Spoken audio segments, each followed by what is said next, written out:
Hello class, welcome to week 11. You only have 4 weeks left of the semester. It has gone by so quickly.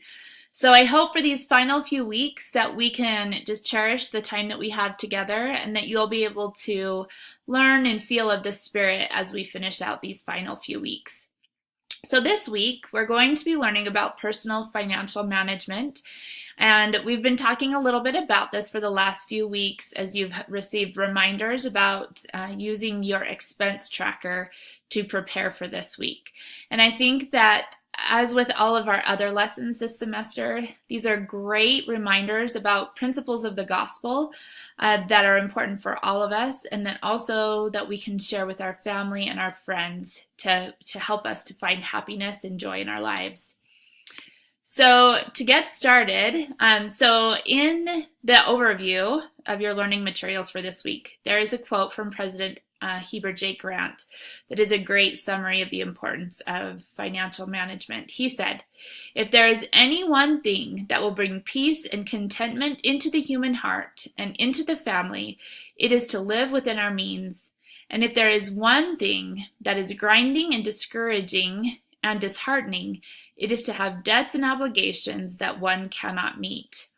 And I think that that is a great summary about the difference between being financially independent and self-reliant, like we've talked about, and also then having the binding chains of debt and financial obligations.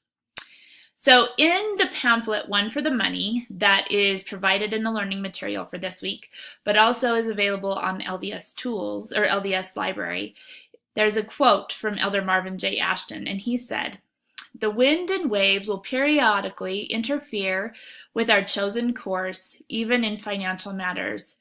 But the laws of the gospel can bring us back on course and guide us to peaceful waters." And I think that that is so true. If we are doing the best that we can to live the laws of the gospel, we will be blessed in every area of our lives.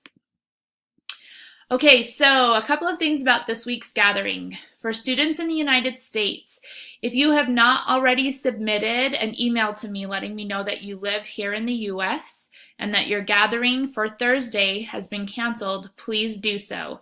I will be taking that into account with your attendance reports. For those of you who don't attend your gatherings because they've been canceled because of the American holiday of Thanksgiving this week, I'll be looking at the emails that I've received to give you credit. So please make sure you've emailed me if you have not already done so. And then for students outside of the United States, you are in for a special treat at your gathering this week on Thursday because you'll be able to watch the inauguration of President Gilbert, who was just inaugurated as president of BYU Pathway Worldwide this last week. And it was an amazing, amazing meeting. So I hope you'll feel spiritually uplifted with the messages that you will hear from that. So, and this is one of the quotes from the inauguration that I just loved. And I wanted to share it with all of you this week.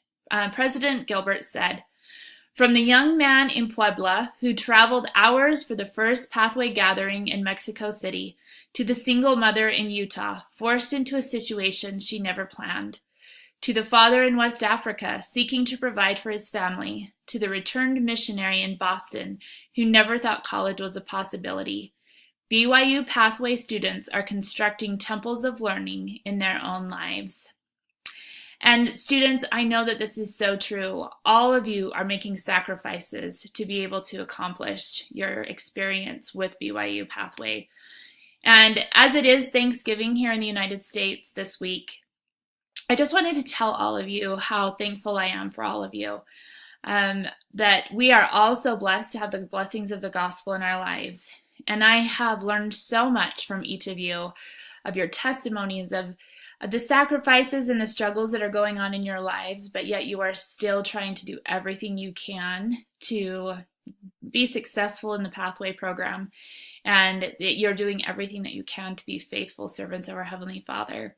And I am so grateful for the examples that each of you are. So I hope that this week is a successful one. Please let me know if you have any questions, and good luck.